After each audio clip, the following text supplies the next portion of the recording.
This week on Backyard Footy. So, but I still had my goal. I was still trying to stay focused, but it's sometimes difficult, man. Sometimes I feel as if I had my mind so much on a goal that I wasn't living in the present, kind of, you know. I wasn't like really taking things how they were as they were in the moment, you know. So I feel as if I learned that throughout my career so far as well that it's good, it's great. You need that, and that's one of the things that I do in the mornings to kind of recalibrate Yeah. your focus to what you need and what means the most to you. Exactly. And so yeah, man, it took a while. It took a while, especially 2014. It was difficult. I'm not gonna lie. Yeah. What's up, footy fans? It's your host, Hugh Roberts, aka Superhuman. Feels great to be back. I know it's been a little minute since the last drop, but I have an exciting episode with me today with Jason Johnson, my boy JJ, coming straight from Jamaica, playing in the MLS, getting drafted. Also had the honor of playing against him in college, so just hear us chatting, catching up, hear his journey, how he persevered through obstacles, even, taking a leap of faith, coming to a whole new country. An incredible episode I'm excited to share. I have exciting episodes along the way for you guys. Gonna go on the splurge and just record a bunch of episodes with a bunch of players. But yeah, it's been great. It's been exciting, fans. I appreciate the love you guys tell me each and every game. It means a lot. Subscribe, stay tuned, comment, rate. I read them all, and I appreciate them all. Appreciate you guys. Hope you guys enjoyed this episode. Talk to you soon. Big J, Jenna, G, appreciate you man, coming G. on the show, my No G. problem, no problem. So tell me about your day or your off season so far. I know it's been a couple of days, but what you been up to these past couple of days in the off season? No, it's kind of coming to reality, you know. Season ending games, so you kind of just stay by myself. Kind of taking everything in, and at the same time, kind of process what I need to do now, Right. and like in the off season, you know. Right. But yeah, Right. pretty much that, bro. Gotta reflect and Yeah, see how you can progress, see what you did this past Exactly. season, but I didn't do the same thing. Trust me. yeah. What Man. was your daily life like here? Throughout the season for you, before training, after training. Pretty simple. I'll get up, kind of have my little routine of. I'm not the young player I used to be anymore, so kind of have that get your mind right, kind of pre get your body right before you come here and go to the trainer. So I'll get up, probably a meditation for like 5-10 minutes.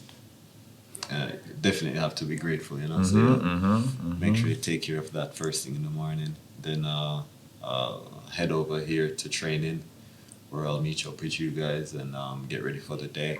But my outlook on training day is pretty simple. Everything is directed to me getting better on that particular day. Yeah. And then after training, just taking care of the mental. Yeah, Ready again. exactly. After training, definitely physically taking care of everything again. Ice bath, whatever you do, lunch. Like they always have the lunches here, and and even if you're having a bad day, what I like with Monterey, you could just head over to that the little beach area, you know, and kind of just let the waves wash those thoughts away out your head. But yeah, man. I like the little simple routine, like I said here. Nothing heavy, just I like the simple. beach the same way. Yeah, The bro. first time I ever had the beach this close to me down the road. Exactly right, just bro. like, the same Yeah, way. man. It's different feeling, bro. Different feeling. Well, go ahead. I'll add this too. I know you will ask me a few questions, but like I tell people, man, although I'm from Jamaica, I never used to go to the ocean as much, you know. There was a lot of things inside the country to keep you active, but after leaving Jamaica and coming to the US, I felt like I was a bit too much away from the ocean, and that was part of me getting accustomed to the culture here. Right. But I didn't realize until I went back to the beach, in Virginia Beach. I was like, yo, wow. Sometimes just the waves, just need to hear the Just need to waves. hear it. Sometimes, yeah. Yeah, man. It's exactly how it was for me. I just touched it last night. The Yeah. same way. Restoring the body, the Restoring mind, the everything, body, getting bro. yourself right. Yeah. Trust me. Definitely. So everyone asks, Yeah. how you got started, but kind of tell us why you got started, what was the origin of everything, and why you do this. Damn. Make it a bit short. Well, I'm the youngest of three boys, so pretty much everything the older brothers do, you pick it up. Of course, right? of course. Yeah. So I started. First, it was track and field in like that would be like elementary school, primary school back home. Yeah, it would be track and field because my older brother should have been an Olympic athlete. But I still give him sticks for this, man. Still give him why you gave up on injury. I think in the family he's like the ultimate athlete, man. But sometimes as the firstborn, you have to give up a few things, yeah. And it's a good thing I could have learned from that. So like it was track and field because my first brother was a track genius, and then it became cricket. Yeah, Cricket. And it changed when I went to high school in Jamaica. My second brother, we all went to the same high school. My second brother, he started going into the football, started paying more attention to football. Most of his friends were on the what we call the varsity team. So he didn't play as much, but he was in love with the game. And then I started picking it up. Started playing. Not till high school then. Yeah, we used to play like, in your community, somebody has a not even a football, like an inflated basketball. We have it playing juggle contests with it. But it started from that, but we never played, wasn't in like a club or anything, didn't play a game. Everything was just find a surface that's flat enough to play, whether it be the street, my aunt's grass. I think I burst a couple of her windows, got in trouble a few times. Yeah, man. So anywhere we could find a flat surface, and we always have people who are willing to play. But in terms of playing a game, like putting on a jersey, when I was 14, that was the first time I played. Talk about the soccer culture down in Jamaica. Oh, yeah, it's amazing. Man. I know track and cricket is still big. But football, man. Football has a different love back home because if you think about it, you would probably say track and field is Jamaica's number one sport. But you would notice that because of the love for football is so big back home. And I know we're a small island, but I would say majority, even right now speaking, they're probably playing some pickup games back home. So it is huge. And we obviously were influenced. I think we're influenced, Jamaica. Football culture were influenced mostly by Brazil. Big Brazilian fans. Yeah, bro. So even if you look back then, even our 98, our only World Cup, we went. Our coach was Brazilian. Rene Simon. Big name. Even his assistants. I had a chance. I was coached by his assistant. 2012 when there was an Olympics, I had a chance to go back to Jamaica and join the Olympic squad, and the coach was still Brazilian. Learned even in that little 3-4 week period, I learned so much about the game, and like I said, Brazil having that huge impact on us, and every time they played us in friendly, they would just right. Yeah. So you touched high school, you started playing ball. Is that when you started to realize that you were good in ball and could take you places? You know what? It's my friends, man, up till this day. Yeah, I've had a small group of friends. Like, they used to tell me, like, obviously I had it in my mind, but I've never really, like, professed it in words. But they was like, yo, Jay, you're gonna be a professional. You're gonna be a professional. And they used to always come to the games. Used to be the first ones. I used to be like, yo, why though? Why have these people around me, telling me every day, bro, positive thoughts. Like they will go to war in arguments. Because you know in school you'll have your little group that says, yo, he's the best. Of course. He's the best. Of course. And they will go to war in arguments. I'm like, what are you talking about? Didn't you see what JJ did in PE the other day against? Because we used to play against the 9th graders when we were in 7th grade. Yeah. We had a physical education class around the same time. Yeah. So we used to play grade 9s versus grade 7s. And sometimes we would beat them. Bro. That would be a big thing. So that would be the argument. And I kind of, that kind of gave me a bit more confidence, man. And I started working. I started watching. What I did most, I started watching games religiously, like old games. I used to sneak even in class time. I used to sneak or go to the library on YouTube, watching games, watching clips of like Ronaldo, Baggio, all them old time ballers, man. And yeah, as time went by, I picked it up, but I knew I had a lot to do because of starting at 14, you miss a lot in the sport. I tried my best to like and worked my hardest to kind of get the basics right enough where I could like, because I know I had the physical side of that, being in track and field and cricket. So I know I had the physical part, and I know I had to just learn a little bit more about the game, you know? Yeah. So how did you get recruited over here to the States from Yard? Oh, yeah. It's quick. This is in high school too. Yeah. So imagine 14, played my first game at 14, so I was in 7th grade. 14, 7th or 8th? No, I was 8th grade. I was 14. Yeah. And that's the school I was at though. That's first high school I was at. It was mostly known for academics and some track and field, because they had a lot of track and field, but mostly academics. So my last year at that school, I played against another school that was close by. It's called Manchester High. Yeah. So I played against my U17s. I played against a team there. And the coach, it was my first time meeting the coach, Barry Watson. Big up to that man, yeah. After we played well, I think we lost that game though.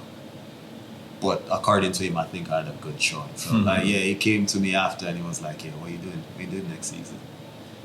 And he said, yeah, you should come to Manchester. But me being like loyal to the school and stuff, and with the guys, I said, nah, I'm staying here. Because at that time to the school, I'd never been to like the second round of schoolboy football, which is a big thing back home, by the way, schoolboy football. So I didn't pay that in mind. A couple months went by. Had some problems with my grades getting back into the school. So I went to talk to my principal.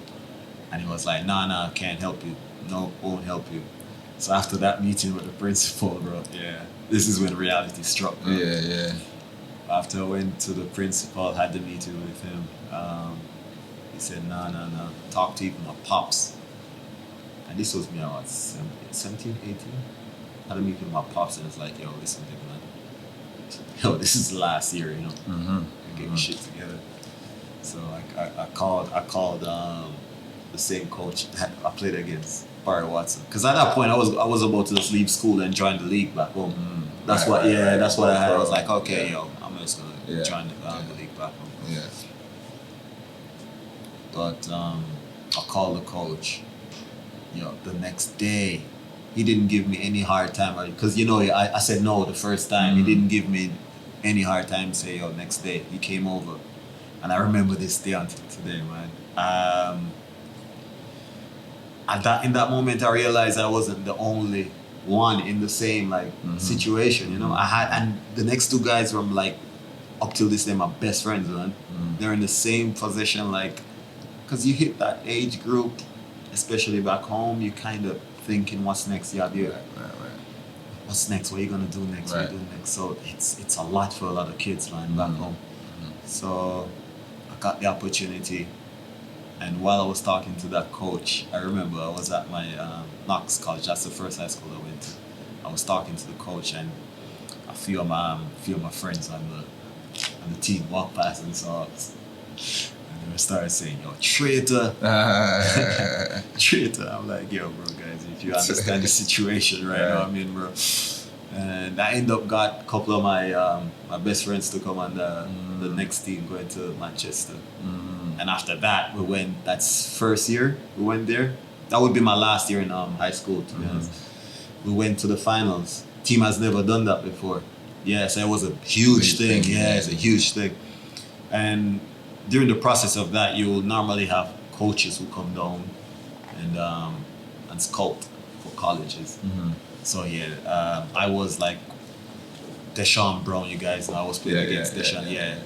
We were rivals. He was at the other school. I think Deshaun had like 24 goals that season. And I hit like 21 or 22 goals that season.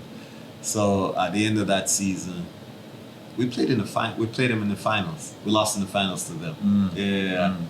So after that game, you normally have an all-island, all-star team that goes to Florida and play against, play against like a Florida team and another Caribbean all-star team. I don't know if it was from Trinidad or another team. We went there, we play, normally Jamaica would win the tournament. So played that, had a lot more scouts watching. I was my first coach. He was a coach for Coastal Carolina. So I had the papers to go to Coastal Carolina, ready to go. And my coach, Barry Watson, called me and said, "Hey, don't. We have another school. The coaches are actually coming down to see you." And that I kind of like that too. But the thing that got me was like, hey, and they want Bowie and another one of my best friends, BJ, that I've met. That's the coach's son. I was like, so 3 of us going to the same college? Perfect. I'm not even looking at any other, you know what I mean? That's it right there. We end up going to VCU, all 3 of us. So that's all. Yeah, that's how we kind of get. I'm missing a bit out of the story. Of course. Yeah. What was it like mentally for you transitioning now to the States? And VCU is a pretty big school, a 4-year university as well too. No, it's huge. Was it a culture shock? Anything? It was a huge culture shock, man. But I had my goals, I had my aims, I knew what I wanted out of it, you know. And prior to leaving, I was on camp that pretty much an entire year. Myself and Deshaun and a few other high school top performers that here, like Andre Blake, Darren Mattox, all them guys, Speedy Williams, we were on camp with the national team though. So like they had us in with like the older guys. No, I'm talking about like Omar Cummins, Marshall. He's the assistant coach for he's like the youth coach in Cincinnati right now. So all the older guys that came after the 98 team were in camp. So we got a chance to train with the older guys, and they were the one actually. Omar Cummins was the one who told me to, hey, it's hard to go to Europe from Jamaica, so I would advise go to college. You can get an education at the same time you have a chance of going Generation Adidas, and even if you don't get Generation Adidas, you still have a chance to go pro in the US. Then you can make that jump, you know. And I think that was one a really pinpoint in my life where I got that advice and I was like, okay, all right. You need that That's guidance. the path. Yeah, you need man. that guidance. So, bless, man. Lovell Palm, all those guys, always looked out for us, man. So, coming to VCU, big culture shock. Yeah. Big culture shock. But what kept me kind of focused was because, like I said, I knew what I wanted. So even through me figuring out how do I fit in this culture or and everything else, I kind of have, like, I still kind of have that pathway in my head, like, okay, if it doesn't align with this, where you going, just derail from there and keep on track, you know. So, and I think that came with I've always been like a stubborn person growing up. So I think I've used I think I've used that in a good way, mostly in my life. You know. Yeah. I like that. You gotta have the mental toughness because if you're not on the right track, like you said, you have to put yourself back. A lot of people don't put themselves back though, too. Exactly why I ask them things as well, too. So I played against you in college 3 or 4 years, went to George Mason. You know, you ended up getting drafted and everything, too. So how was it like, you know, going to the major leagues now, fulfilling your dreams as a pro now going into, you know, the next part of your career? Man, it didn't hit me until I scored my first goal, bro. Because like I said, I had it so much on my mind when it happened. I was like, damn time. You know what I mean? But it wasn't. It didn't hit me until like I scored my goal way down in the year. It was like September, so I was pretty much right in that. I would say a honeymoon period, pretty much. Yeah, of it actually happening, and me not even taking a step back and looking, be like, yo, wow, you really did that. Right. And I remember one time, my teammate back then, really good friends, you know, Giles Barnes, he was one of the persons who like kind of gave me the heads up, like, yo, bro, you did a lot, bro. You come from Jamaica in the country, you trained, you did all your stuff, you came all here, you did a lot, bro. I started looking at it, I was like, yo, wow, it is true. It is true, you know? But like, even if you look at the video right now, my first goal, bro, after I scored the goal, like, so much emotions came. You'll see me like, I grabbed my shirt and I did this. Yeah. Because after I scored, I was like, yo, so much emotions around me, I can't believe it. Yeah. And I was about to cry. And I did this, yo. I did this, and I was like, yo, what are you doing, bro? Put them tears back, you know? Right. Yeah, man.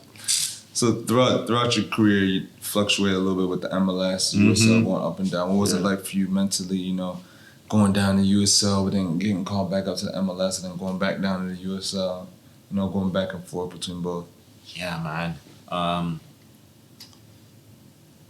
I really think, like, I know I wasn't the player I wanted to be when I came in the league, MLS. So, in my mind, I thought when I get to a professional, I would have been, how you say, I would have a bit more individualized coaching, you know? The little things like, hey, probably should position your body like this when you do right. Little small things. And I did get it in ways, but I don't think I got it enough at first. Right. So and that's the mistake. You're going into a professional setting and not knowing that you're competing. No matter if you're 12, 13, you're competing with 28, 38-year-old man that has his family and everything. So yeah, they don't give up. You know what I mean? In most cases, this is not an academy. You're in a professional team. So I learned that quick, man. So I would just watch. I would just do what I normally do when I go in a new environment. You know, I'll just watch like the best players, or the best players I think in my mind, and I'll just like emulate, learn from them, and I'll actually try and, you know, compete mostly with them. So that kind of throughout my career, that kind of got me improving a lot more than normal.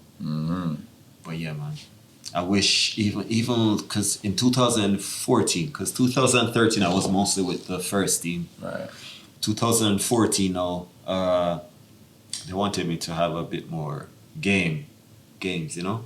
So I went to Pittsburgh on loan. Yes, I was in Pittsburgh for a bit, but I would be in Pittsburgh. I'll play this game.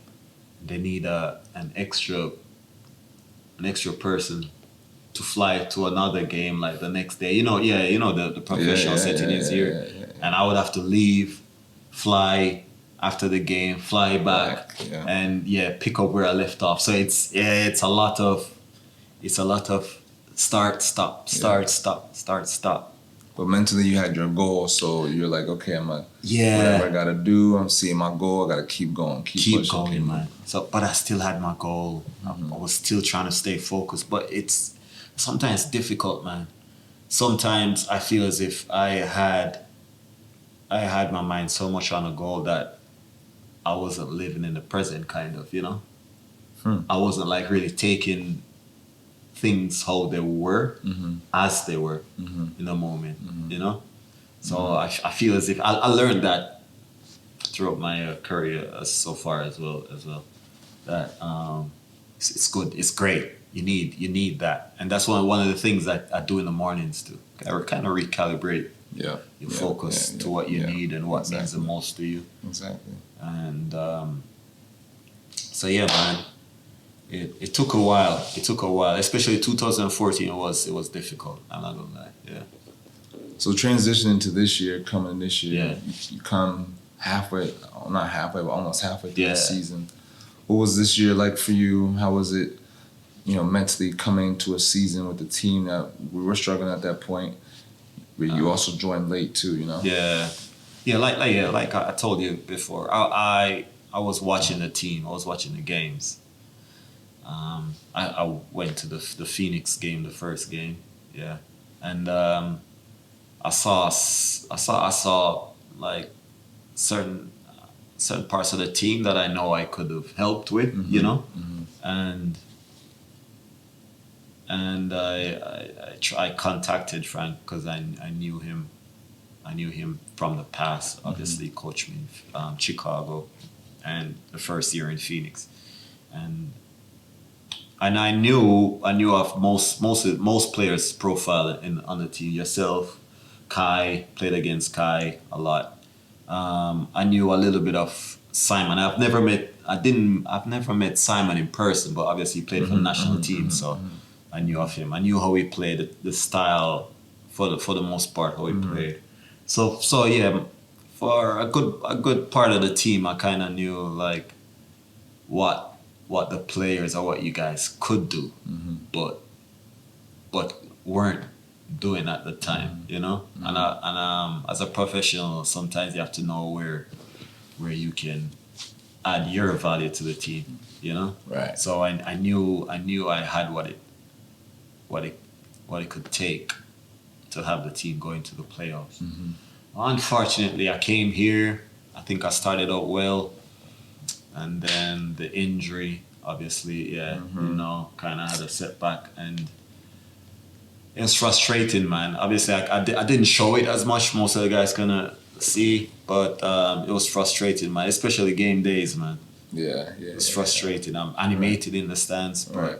can't be do out anything. there. Yeah, and so for me, it's personally, it's frustration. That's what I feel. You have the tools. You have the mindset, the talent to try and help, but there's a certain things out of your control that you can't do to do it. So, but I do. I know it's a bad thing to do, but I do it anyways. I blame myself for like the team shortcomings this year, because you saw like the run we made at 7 games unbeaten. You know what I mean? Like you have that thing, you start thinking, bro. You start thinking, yo, fuck, bro. But then you realize how much the injuries, the thin squad had to do with that, Right. and obviously other things that went on. But yeah, overall, I think I'm a bit frustrated with myself. Same here. I definitely wouldn't. Yeah. I know what you're thinking of. You could have contributed to the team more. But there was a lot of things that played a role into it. We're honestly just like 1 or 2 games away from our season turning too, man. And it was definitely frustrated the way things ended. Right? The way things ended, kind of thing. We'll touch on how it ended for you personally, how we're close to playoffs, how things kind of transpired for you. It was a lot, man. Got 2-3 games, knowing you have to win to make the playoffs, but then the incidents happen back-to-back weeks. That's a lot to take in, man, and then to perform with at the same time. Yeah.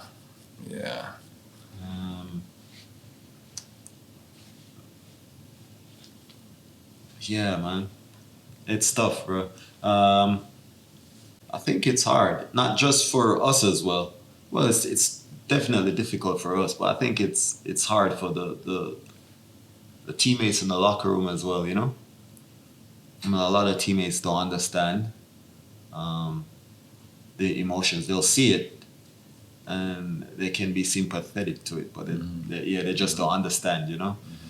And they're looking at it from different perspectives, but you see it's a thing that has been happening well before even both of us were born, you know. So it's something we were born into. It's a weird feeling, bro, and have to weather every day pretty much. Right. I know you dealt with an instance yourself last year within all that, but definitely, you know, these rules and sanctions within the game kind of need to change, and we need to. Oh, definitely, and have more people up top, kind of thing. You know, like And I know that's some people might think you were just doing it just because, but you made a stand for change, and that's the big thing, man. Change. For the better, by the way. For the better. And not for the better of one or two or a group. For the better of all, you know? You know, you guys know Bob Marley. No one is free until everybody's free, innit? Exactly. But, yeah, bro.